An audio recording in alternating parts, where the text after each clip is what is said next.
Well, hey guys, it is Friday night here, coming at you live, and I'm cracking into the fountain from my Ordinary haul. This is the first time I've tried it, and I thought in today's video, I thought I would do a little wrap up on my thoughts on the Ordinary products that I got and kind of a little verbiage through it. But to kick it off, I wanted to taste test this supplement that I got. And if you missed my haul video, I encourage you to check it out. But this is a supplement from the Ordinary that basically the reason I selected it is because it's apple flavored, and y'all know I like my flavored beverages. It's sweetened with xylitol. And the reason that I selected it is not because of the collagen or the phytoplankton, which really there's not much evidence, if any, that that is actually beneficial to skin or hair or nail health. But rather I purchased this I selected this because it contains another ingredient that can be potentially helpful for imparting a brightening look, and that is L-glutathione. Okay, and so the way it says to take this is to do 2 teaspoons, which is 10 mLs, 10 milliliters per day, either directly or mixed with your favorite juice or beverage.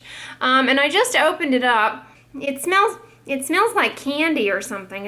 It's a little sweet smelling. I don't know how much I'm gonna like this. Okay, and it comes in a plastic bottle, which I don't know that I'm fond of. This is the kind of thing I would expect to be in glass, to be honest with you. But let's go ahead and taste test it here. It says it's not safe for pregnant ladies. And all right, here we come. Just a spoonful of sugar helps the medicine go down. Ooh, it's viscous, y'all. It's kind of like the consistency of... Oh, it's real sticky. It's kind of like the consistency of a syrup. I'm putting it in my mermaid cup. Can y'all see that? It's kind of goopy. I'm going to lick the spoon. Woo-wee! Yeah, you definitely wouldn't want to straight shot that. That is, that's like that pre-workout they sell at Costco. Have you guys ever had that? That electric blue thing? It tastes like a hand grenade just went off in your brain. Okay. So I'm putting it in my mermaid cup here. Let's give it a whirl in the diluent.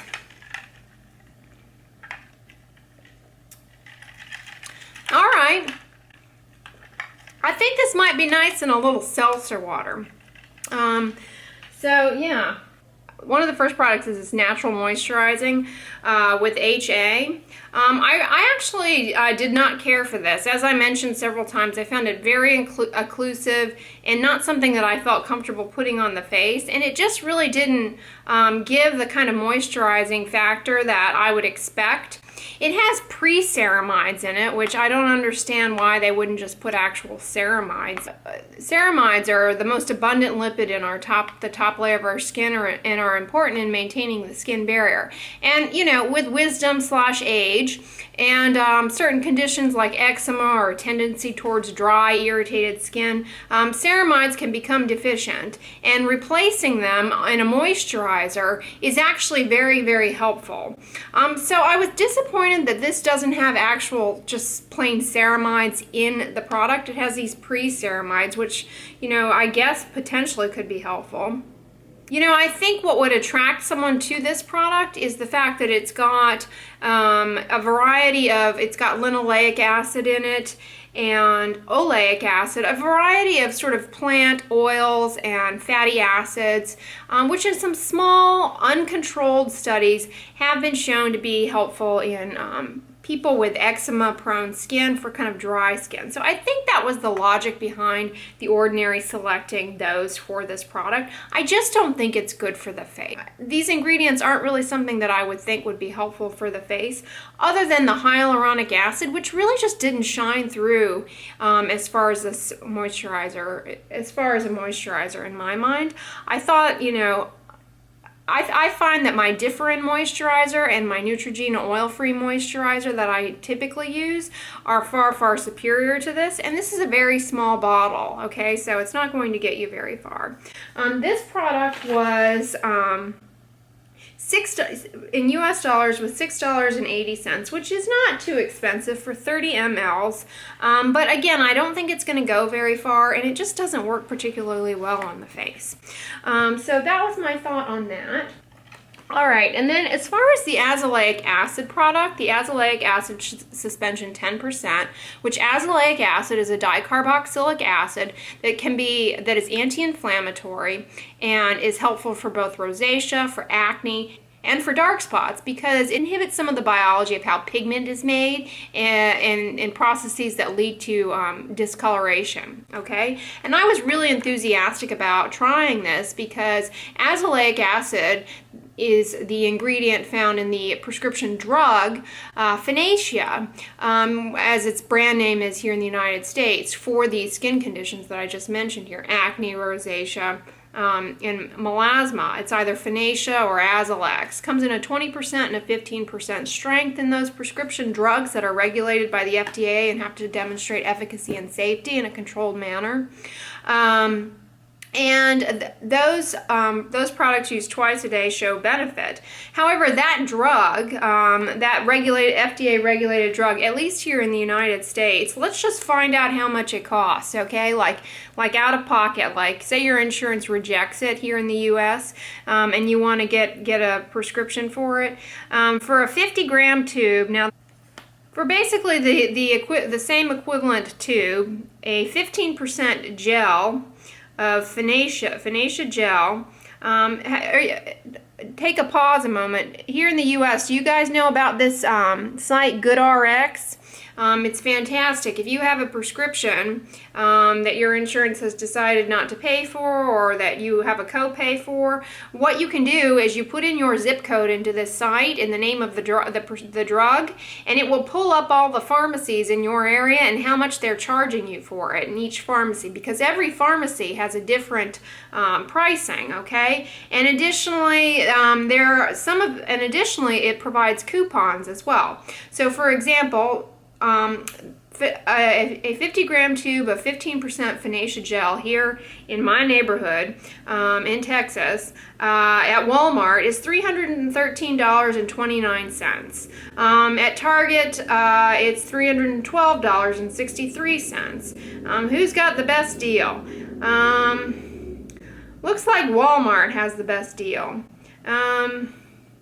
So yeah, that's pretty pricey. And the Ordinary's azelaic acid 10% suspension is $7.90. And you may say, wow, that's fantastic. And I'm kind of scratching my head going, is this really even azelaic acid then? How can they get away with charging so little? Maybe it's possible, but my point here is that this is not a regulated drug like what you would find in Finacea or Azelaic or a prescription drug. So you can't say with any confidence that the azelaic acid in this is actually effective, okay? So there is that point that you should be aware of when purchasing cosmetic things that are not drugs, okay? This is a cosmetic, it's not a drug. It's not regulated in the same manner. I was really let down by this product because it, again, was far too occlusive for the face. In all fairness, I did not give it enough time to see if it was effective at all. I just simply could not tolerate it on my face. And perhaps the vehicle that this is in is crafted in that manner in order to ensure the stability of the azelaic acid. I'm just not entirely sure.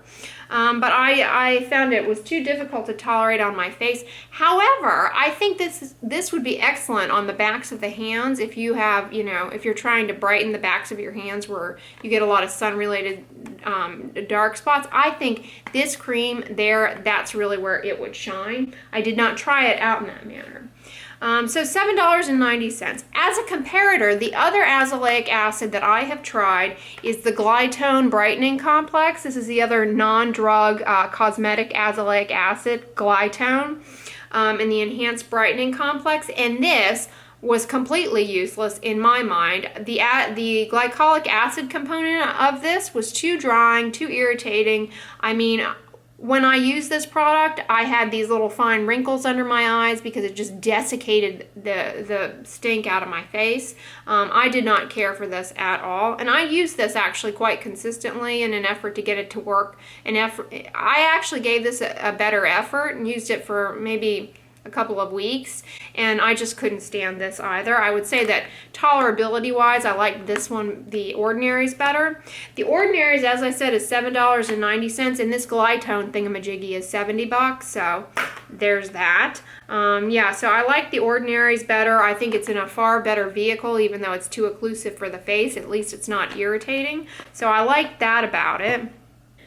And then the next product that I'll talk about here is the Hyaluronic Acid 2% with B5 pantothenic acid. B5 is like pantothenic acid. I don't think I'm even saying that right, which as an ingredient in skincare really hasn't been substantiated. You know, there was some early enthusiasm for potentially supplementing with vitamin B5 for acne, or potentially putting it on acne, and the data is just not there. I mean, it's very small, you know, small uncontrolled studies that, you know, maybe show it's safe and maybe some improvement, but not controlled in a manner to say that it's effective.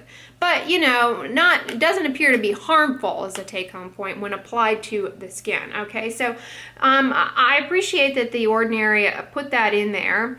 And the point of this product is it's a hyaluronic acid 2%. The reason I selected this is I wanted to see if it was any better than my Neutrogena Hydra Boost as far as a humectant for keeping water on the face prior to moisturizing. If you're looking at me like, what the heck is she talking about, make sure you check out my nighttime skincare routine if you missed it. I explain more about that in that.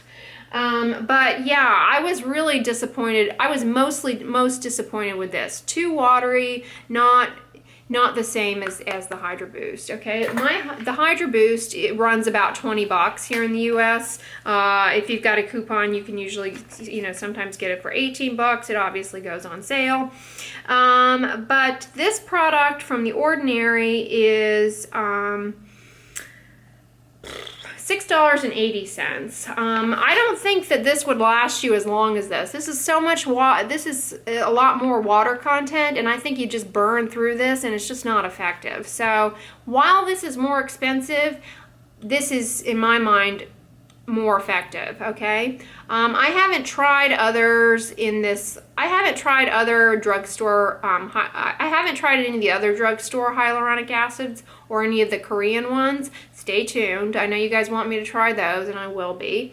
So far, this is really the only one I've tried, and I really love. And you guys are saying you like it too.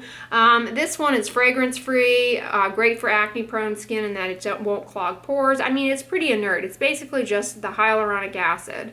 And so I like that. This one is also fragrance-free, but just doesn't have that. It just doesn't have the same hydrating power as this. It just doesn't have the same humectant property in touching and comparing the two. They're just not the same. So that's one that I was actually quite disappointed with.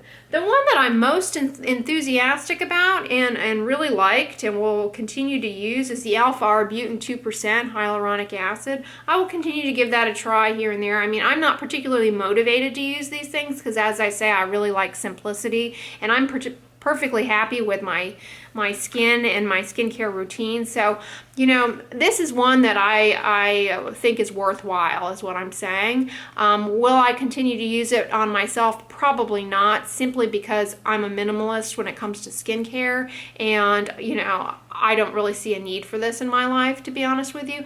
But it is but I did tolerate it well, and I like it, and I think it would be worthwhile giving a shot. I didn't give it enough time. I didn't use it long-term enough to know for sure if it actually has a brightening effect, but I've gotten a lot of feedback from you guys in the comments that you use this and you do see an effect. So I think of the products that I tried, that this one is definitely seems to be worth a shot, and it comes in at it comes in at $8.90, which is not a bad deal.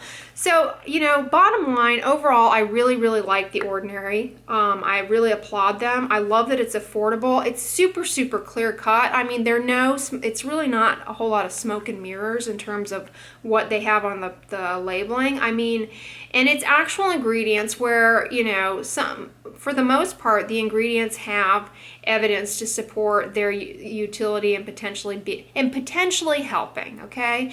So I like that about this line. And one of the things that I think resonates with you guys is that most of their products are cruelty-free. Most of their products are vegan, so I will bring that up, and I like that. I also love that their products are fragrance-free. I mean, to me, if skincare would just stop trying to, if cosmetics and skincare would just stop trying to make the skincare smell good, you know, it would eliminate so much harm. But they continue to add fragrance. So hats off to The Ordinary for skipping out on the fragrance. So, you know, of the products that I tried, I really, really liked them. And yeah. So some comparators and other things. Will I continue to use the fountain? Probably, but I don't think I would repurchase this. This tastes like something out of like a candy store. I don't know. I might just get, what I would actually think would be better than this is to go on like on Vitacost and just get yourself some glutathione. I bet Vitacost has it. Or your vitamin shop, and just take a pill of it if you want to give that a try. I would say that would probably be a better use of your money. Of all the things, this was most expensive. This clocked in at 40 bucks. So I don't know that I'd plunk down 40 bucks again for that. Excuse me. That being said, that brings me to my next point, and what I also really, really love about this Ordinary line is that not only is it super affordable, like the most expensive thing I bought on here was story of my life, the ingestible. I'm always plunking down way more cash in my life on things that I eat, and I'm always more enthusiastic about that than other things, so that doesn't surprise me. So my total was $69.40. That's with tax, and that included free shipping. So that's not a bad price, but what I love about The Ordinary, they will take back things and give you a refund, even if you've used them, out to 365 days. So I think that's fantastic. They don't cover the cost of the shipping to send it back, but they give you a list of they do give you a list of local distributors in your area. It's not like if you're in the US, you would be shipping it to Canada, or if you're in, you know, the UK, you'd be shipping it to Canada and paying that kind of shipping fee. It's, you know, there are return centers in more areas than just Canada, and more countries than just Canada. But the other thing that I've gotten some feedback, you all have really sung the praises of the niacinamide 10% serum, and that's great too. Because niacinamide is another ingredient, vitamin B3, that can be helpful for kind of redness and that sort of thing. Redness on the face, rosacea, kind of a brightening effect, if you will. So I think it's great that you guys have been chiming in that you have been using that and liking it. It sounds like that one is also worthwhile, although I haven't tried it myself. Let me know below like what you guys have thought of The Ordinary stuff. A lot of it didn't work for me, but I'm incredibly minimalistic and really like the routine that I have. So yeah, I just wanted to share that with you guys, and I hope you all enjoyed it. Give this video a thumbs up, share it with your friends, and as always, don't forget, sunscreen and subscribe. I'll talk to you guys tomorrow. Bye! Well, folks, it's time to kick it old school.